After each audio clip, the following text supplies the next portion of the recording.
Okay, so the first thing we want to do if we want to write this as a single log is just write the log once. Since I'm subtracting, what do I do to the terms? Divide. So don't I have 4x cubed over 7x to the 9th?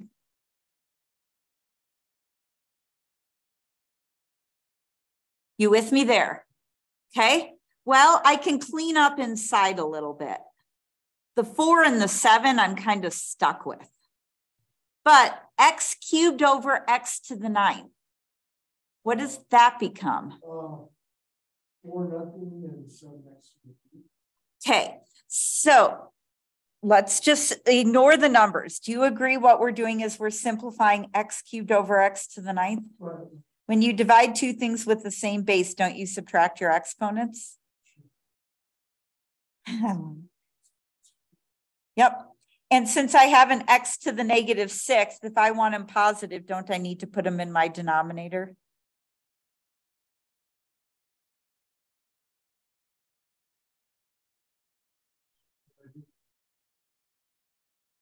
Are you okay? Oh, no, I'm good. I'm just fine.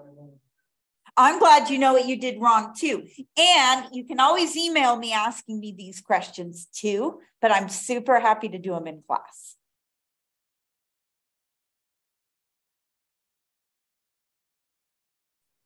Okay, now this one, we're going to break up. So do you agree that since I'm multiplying in here, the first thing I can do is make it addition? In other words, log base 3 of x squared plus log base 3 of the cube root of y to the 5th. You cool with me this far? Okay. So I got to deal with this cube root. So this is all my side work down here. I've got to deal with the cube root of y to the 5th. I want to just write that as an exponent. Do you agree I can write that as y to the 5th raised to the 1/3 power? Yeah, it would be really helpful, wouldn't it, if you could see what I was writing?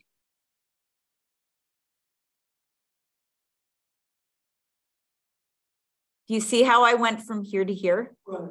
Okay. And do you agree that when you raise something to a power raised to another power, you multiply your exponents? So wouldn't that be y to the 5/3?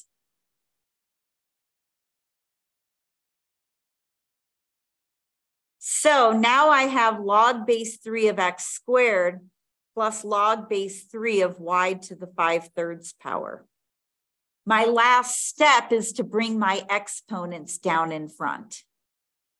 So do you agree it would be 2 times log base 3 of x plus 5/3 times log base 3 of y?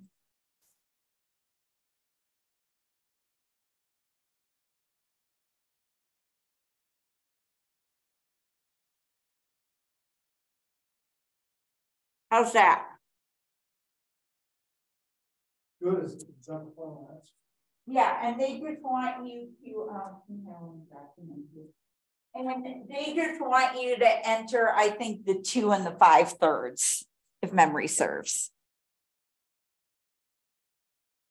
Oh, good. You see? Oh, Yep. good. Yeah. Are there other questions?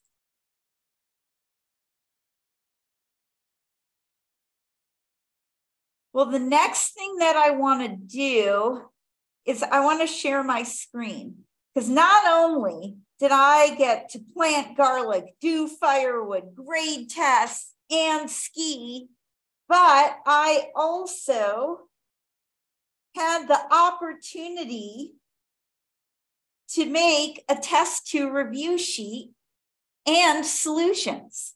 So those people who are in the room today, I printed out and gave a physical copy of the review sheet.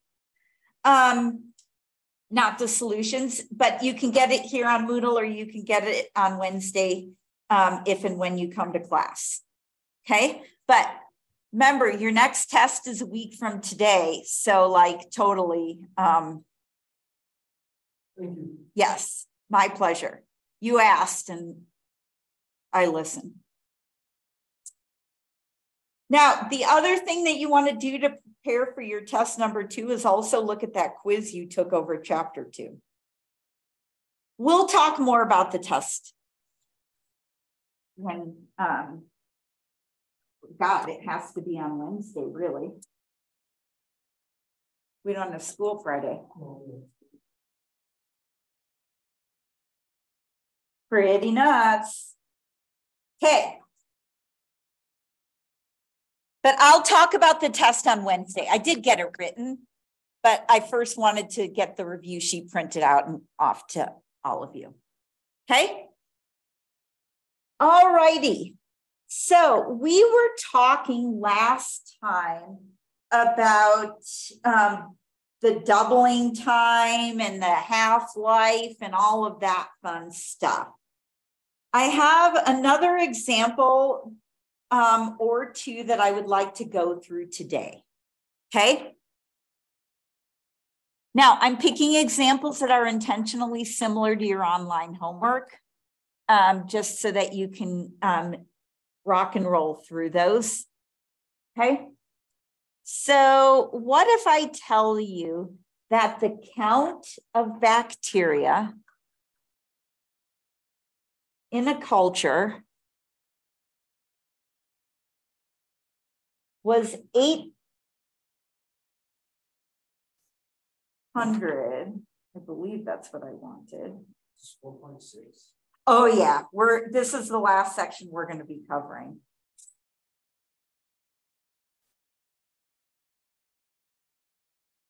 Okay, so there we are. Was 800 after 10 minutes. And 1800 after 40 minutes. I don't have a test question as involved as this. This is as involved as it can get. Okay, you'll see why soon. So from here, I want us to answer 4 very interesting questions. What was the initial size of the population?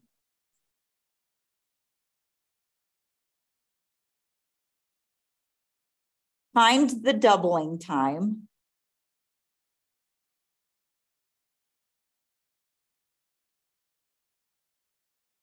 Find the population after 105 minutes. And then finally,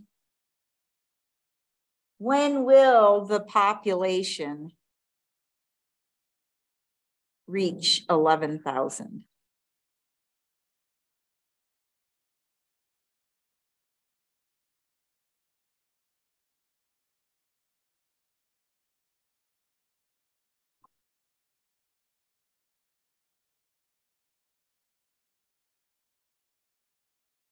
Now, I say that this one is super involved because notice, we're not even given the initial size. So in other words, remember with any of these exercises, before we can do anything, we got to find the equation of our exponential function. Remember that with half-life and doubling time from last week? Same thing this week and next week for that matter. Okay, first thing we got to do is we have to find the equation of our exponential function. And I'm going to let T be the time in minutes because everything is given to me in minutes.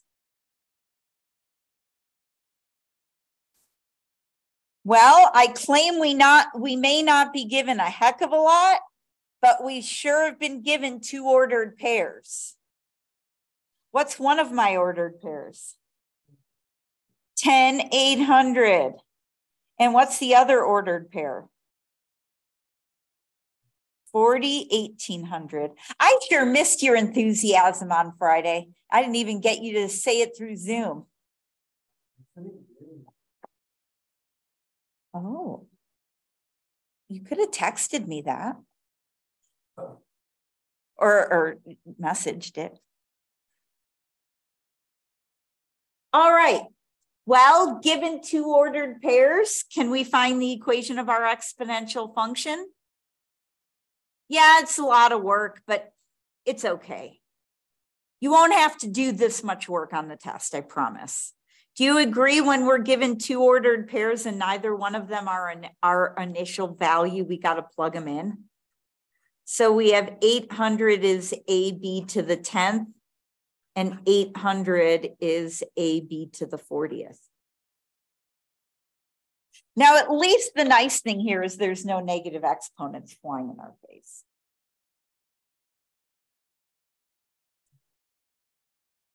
All right, now recall what we do is we solve one of these equations for A. I usually take the one with the smaller value of the input, okay, of my exponent. So what I'm going to do is to get A alone here, I'm going to divide both sides by B to the 10th. Do you agree in order for this to hold? I know that A has to be equal to 800 over B to the 10th. What do I do with this value of A? I plug it into the other one. So I get 1800. In place of A, I have 800 over B to the 10th. And that's times B to the 40th power.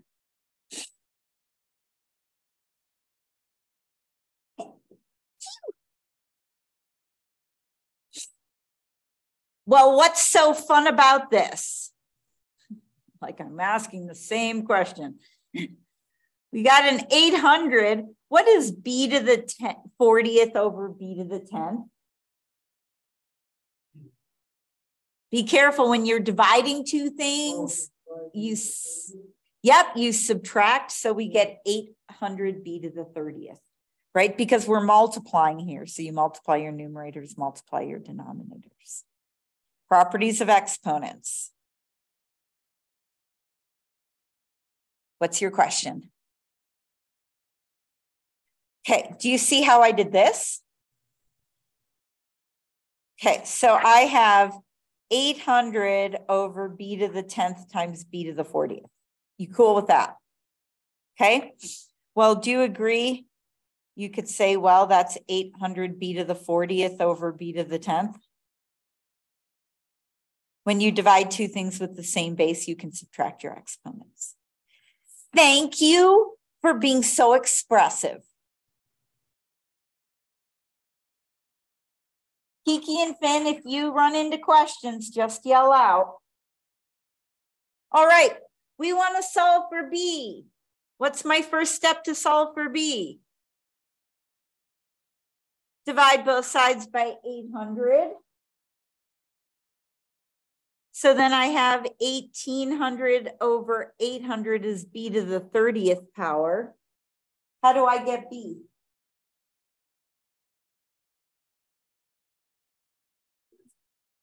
Raise both sides to the 1 over 30 power. If you do that computation, you're going to get 1.0274.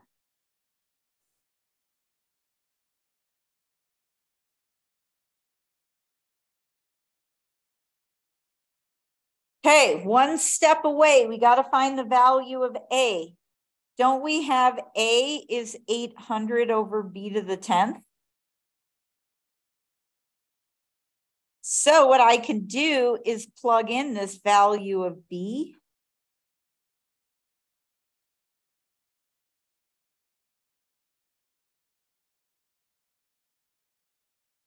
And I'm just going to be lazy and round to the nearest whole number. I'm going to get about 611.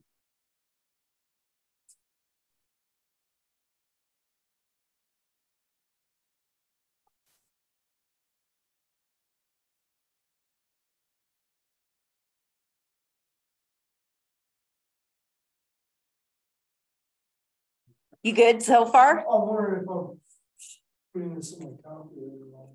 Well, let me make sure that I'm not. So Already 18,000 divided Uh, by 8. 1,800 divided by 800. Oh. It's not 18,000.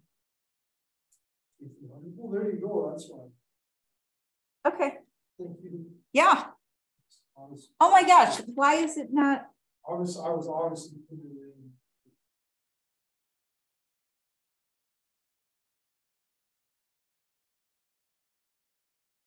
Thank you for your help.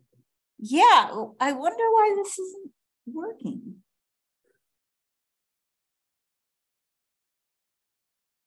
Beep, beep, beep. Come on. Have you ever seen such slow technology? There we go. You both with me? Okay.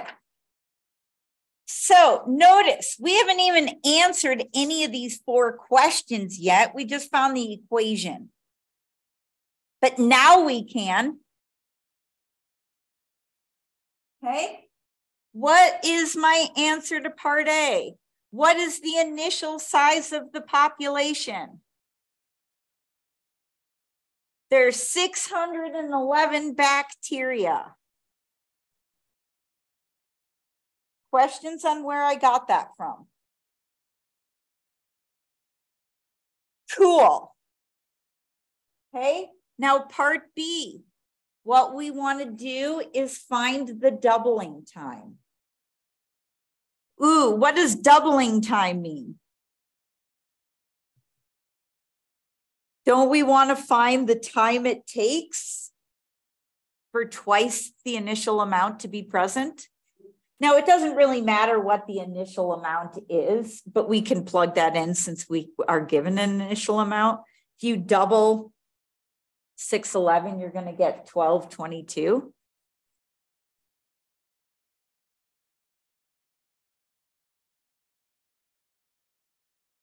Notice we're wanting to find the time. We divide both sides. The point is you're solving, when you're finding the doubling time, 2 is equal to b to the t. That's essentially what you're always solving.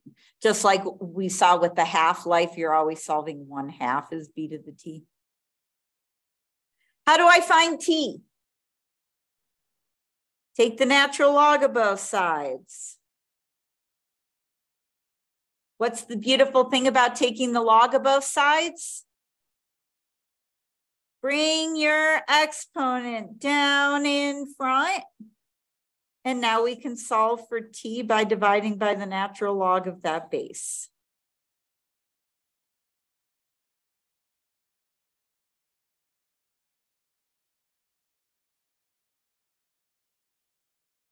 So you're going to get about 25.6 minutes.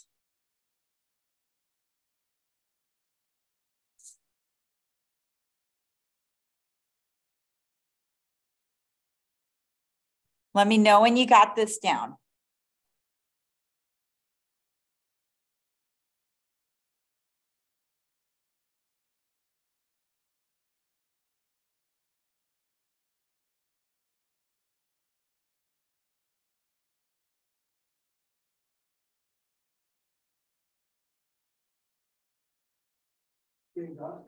Cool. All righty. Well, now what we're going to do is answer part C. Let me rewrite the equation though. There we go. So question C says to find the population after 105 minutes. How would we do that?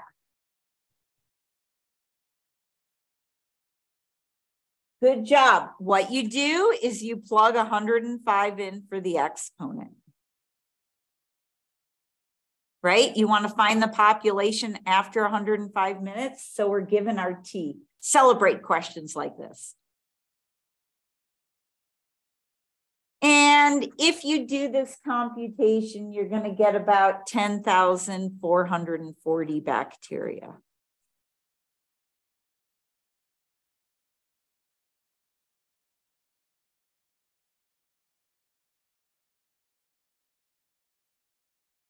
You good with me here? Yep. All right, finally, part D. When will the population reach 11,000? How would I solve that? Good, now we're given the Y value and we want to find the time, right? When? So 11,000 is equal to 611 times 1.0274 to the power of T. What would be my first step solving for T? Good. Isolate our exponential, divide both sides by 611.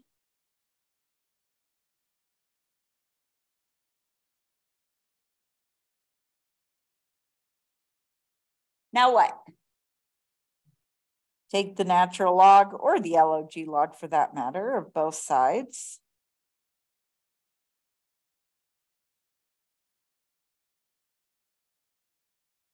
That enables us to bring our exponent down in front.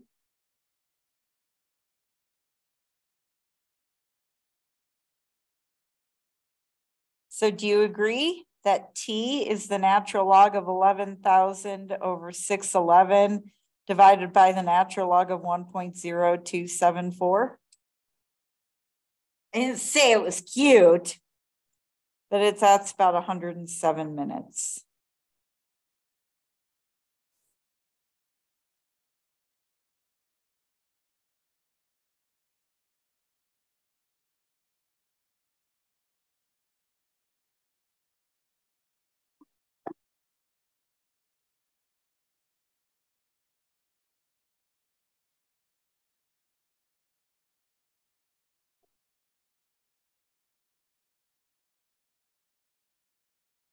You okay this far? Cool. Kiki and Finn, you okay too? Cool. All right, so there's just one more little topic left in this section. And I'm going to be really honest with you that this is not on your test, but you do have some online homework on this. And I'm covering it because I think it's probably some of the more interesting thing that we've done so far in this class in terms of like real world sort of thing. Okay, so you might ask, then why are you telling us that it's not on the test?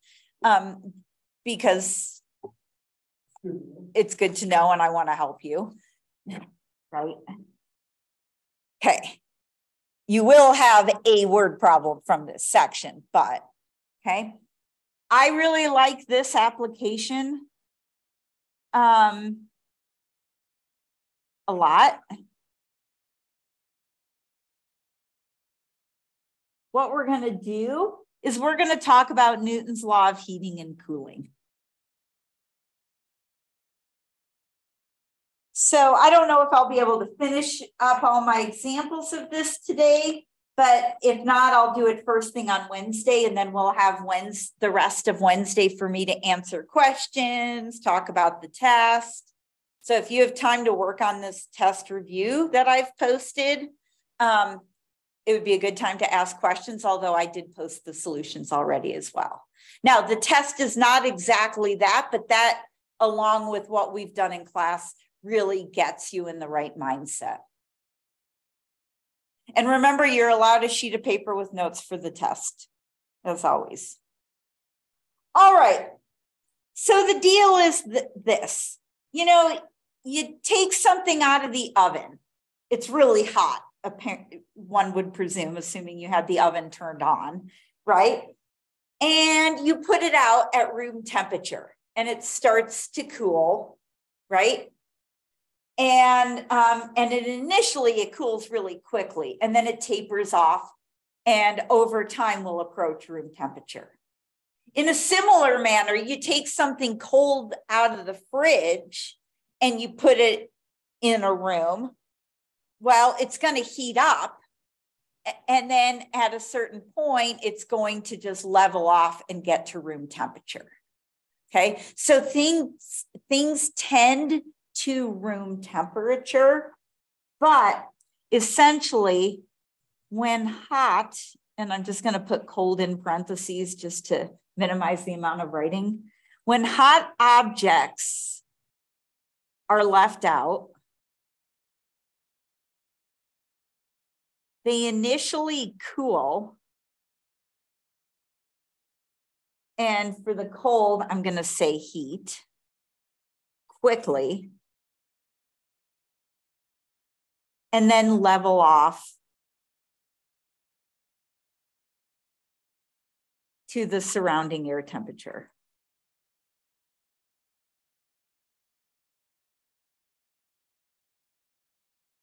If you're taking applied calculus next semester, you'll actually be playing with some of these graphs. They're really cute. Okay. So in other words, you take something out of the refrigerator and it starts out here with a temperature. Well, initially it's going to heat up pretty quick and then it's going to level off. Similarly, if you take something out of the oven, the temperature is going to be way up here. It's initially going to cool off pretty quickly and then it's going to level off. And it's going to level off in each of those cases to the surrounding air temperature. Notice where it levels off to the surrounding air temperature, you're going to have a horizontal asymptote.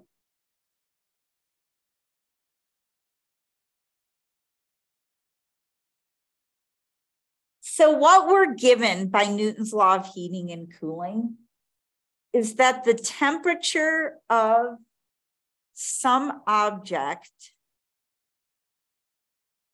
at little time t, here's the formula.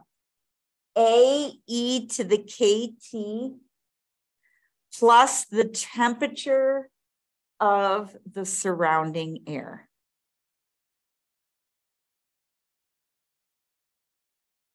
Notice here, we use this continuous form because it's continuously cooling or it's continuously warming.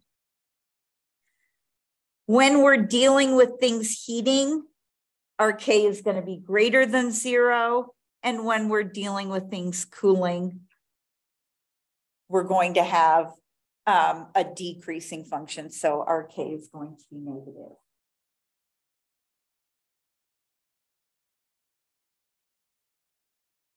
Okay.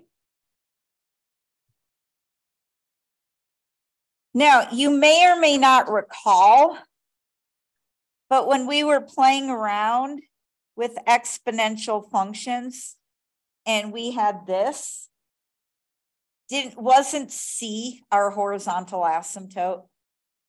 And then A plus C was our vertical asymptote.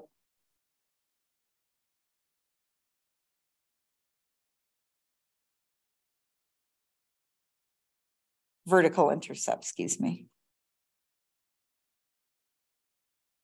So I just want you to note that the temperature of the surrounding air is going to be your horizontal asymptote.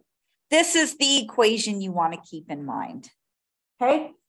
So suppose I tell you this. The internal temperature of a turkey, poor thing, is 165 degrees Fahrenheit. And it's allowed to cool in a room that's 75 degrees Fahrenheit. So you take it out of the oven, you stick the thermometer in it, and it's 165 degrees in there. And then you take it out of the oven because presumably that's warm enough. I'm not really sure what you're supposed to cook turkeys to, but I don't eat turkey, so it's a good thing. But anyway, we're taking it out and it's going to be 75 degrees in that room. Suppose the temperature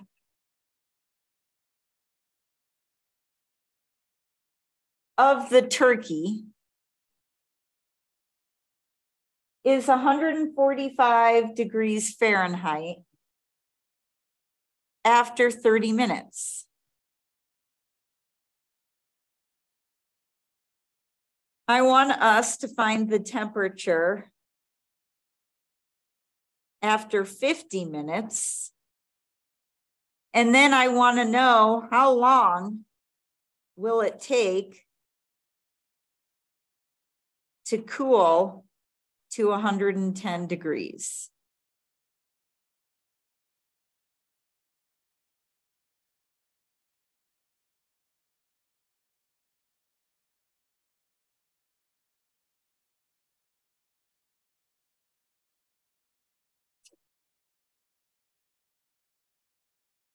Now, as with the other examples that we've done in this section, we do not even look to answer the questions until we find the equation.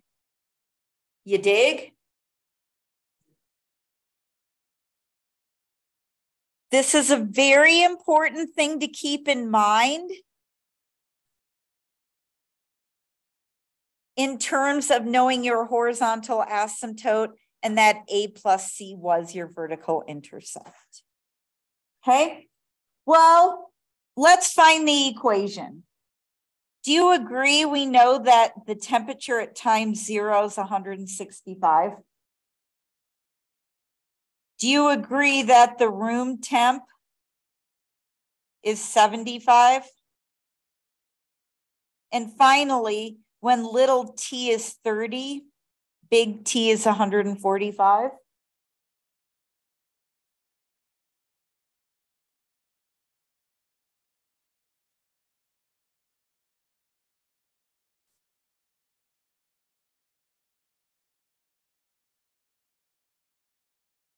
Oops. So we know the temperature at time t is AE to the KT plus the air temp. What are we given? Aren't we given the surrounding air temp? So can't I say T of T is AE to the KT plus what?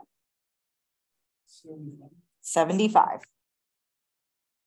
Remember how when we were finding equations of these exponential functions, the first thing we would do is find C, then we'd find A, then we'd find B. Going to do a similar order, this, then K. It's 75 in the asymptote. That is our asymptote, yes, because that is what it's going to level off to be. Awesome question. All right, well, we're given that T of 0 is 165. Okay, you cannot just put 165 in for A because remember, A plus C is our initial value. Notice I can plug in this ordered pair. I can say that my temperature is 165 degrees when little t is 0.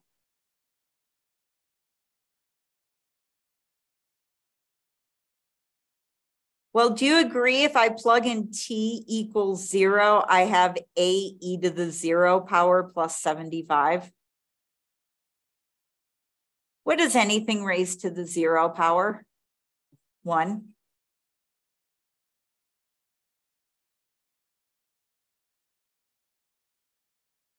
Can I solve for A? Yep. Subtract 75 from both sides, and we get A to be 90.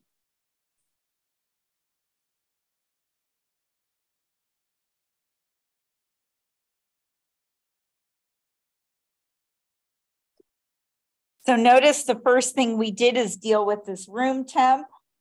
Then we did this initial value. Notice in order to find the equation, I need to find K. Don't I need to use this other third piece of information?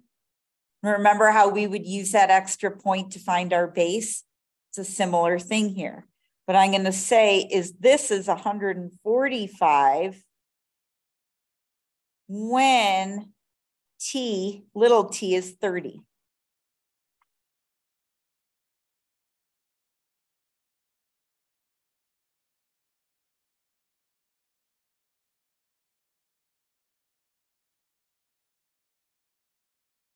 Can I solve this for K? Yeah. First thing I'm going to do is scooch the 75 over. Wouldn't I subtract it from both sides? So if I do that, then I'm left with 70 is 90 e to the 30k. What would be my next step?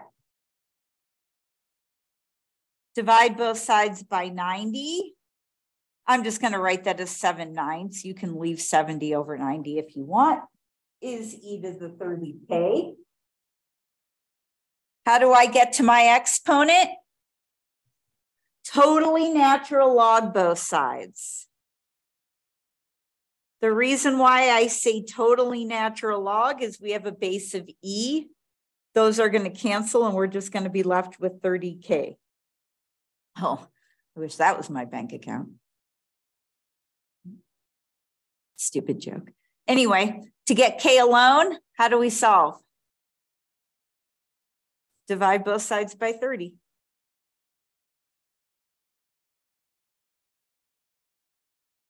Ross, you cool with me canceling those and being left with 30k?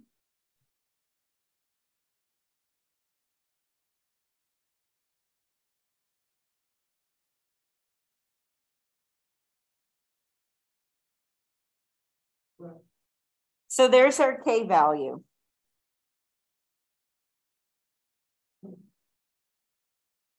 Notice it makes sense that we have a negative k value because this turkey's cooling off.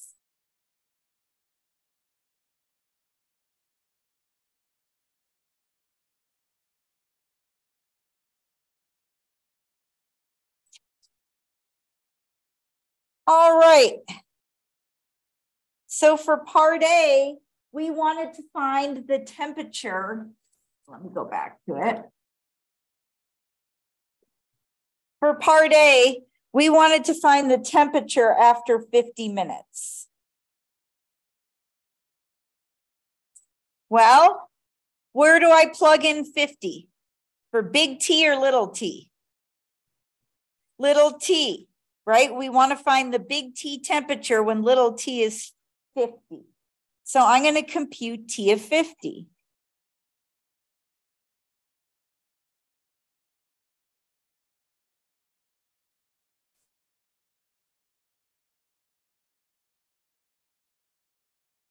And this is a nice thing that we can just plug into our calculator. You're going to get about 134 degrees. You with me there? Yep. All righty. For part B, we wanted to know when will the temperature be 110 degrees. Now, what are we looking for? The little t time. In other words, I have 110 is 90 e to the negative 0.0084 t plus 75.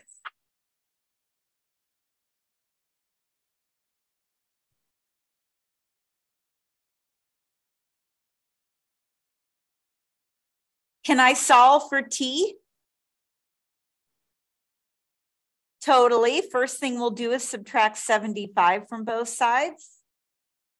And we're going to get 35 is equal to 90 e to the negative 0.0084 t.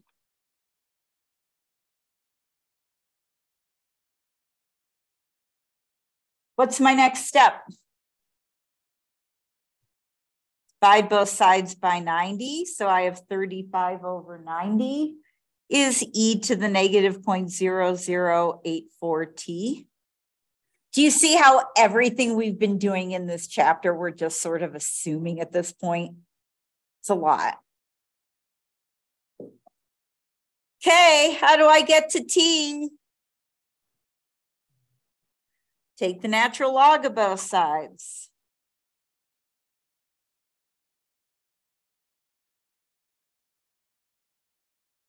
Because these are inverses of each other, what am I left with on my right-hand side once I take the log? Negative 0.0084 t.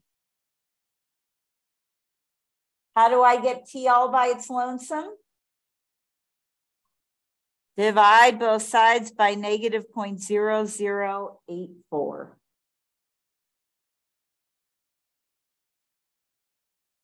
And you're going to get about 112 minutes.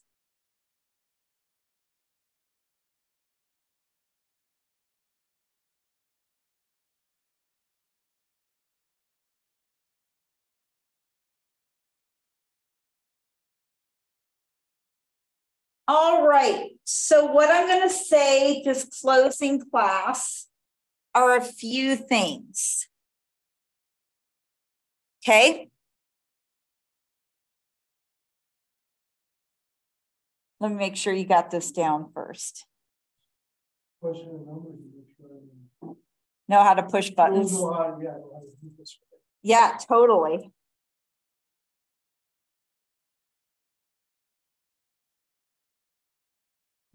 Yeah. So what I want to just remind you of, test 2 on chapters 2 and 4 is next Monday, November 14th, in class. Don't miss the test. Okay, you need a calculator and you can have an optional sheet of paper with notes. Attendance in the class has been lacking a lot, which is fine as long as people are keeping up through Zoom or through the recordings in the box folder. But y'all, you got to be here for this test. Okay. On Wednesday in class, I'm going to do one more of this Newton's heating and cooling. And then I'm going to talk about the test. And then, of course, answer any and all questions. You will still have a week from Wednesday to actually get section 4.6 online homework done. Obviously, it's best to do it prior to the test, but I like to honor that week from when we finish it. And don't forget that I posted that test to review to Moodle in case you're interested in doing some practice between now and then. All right, I hope you have an awesome day. Thank you. See ya and stay warm.